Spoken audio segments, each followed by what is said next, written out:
திருவண்ணாமலை அருணாசலேஸ்வரர் திருக்கோயிலில் கார்த்திகை தீப திருவிழா இன்று திங்கட்கிழமை 24ஆம் தேதி 68 அடி உயரமுள்ள தங்க கொடிமரத்தில் கொடியேற்றம் நடைபெற்றது. நினைத்தாலே முக்தி தரும் திருத்தலம் திருவண்ணாமலை அருணாசலேஸ்வரர் திருக்கோயில். உலக புகழ்பெற்ற இந்த திருக்கோயிலுக்கு தினமும் ஏராளமான பக்தர்கள் சாமி தரிசனம் செய்ய வருகை தருவார்கள். இவ்வளவு சிறப்பு வாய்ந்த இந்த திருக்கோயிலில் தீப திருவிழாவை முன்னிட்டு இன்று கொடியேற்றம் நடைபெற்றது.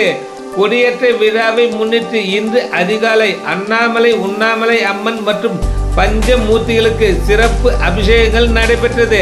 பஞ்சமூர்த்திகளான சந்திரசேகர், பராசக்தி அம்மன், விநாயகர், சுப்பிரமணி, சண்டிகேஸ்வரர் ஆகியோர் தங்க கொடிமரத்திற்கு முன்பாக எழுந்தருள சிவாச்சாரியர்கள் வேத மந்திரம் முழங்க 68 அடி உயரமுள்ள தங்க கொடிமரத்தில் கொடியேற்றம் நடைபெற்றது. அப்போது பக்தர்கள் அண்ணாமலையாருக்கு அரோகரா என முழக்கமிட்டனர். இந்த திருவிழாவில் மாவட்ட ஆட்சித்தலைவர் சர்பராஜ், பக்தர்கள், பொதுமக்கள் உட்பட ஏராளமானோர் கலந்து கொண்டனர். இன்று முதல் 10 நாட்களுக்கு காலை மாலை 2 வேளைகளிலும் சாமி மாட வீதி உலா நிகழ்ச்சி நடைபெறும்.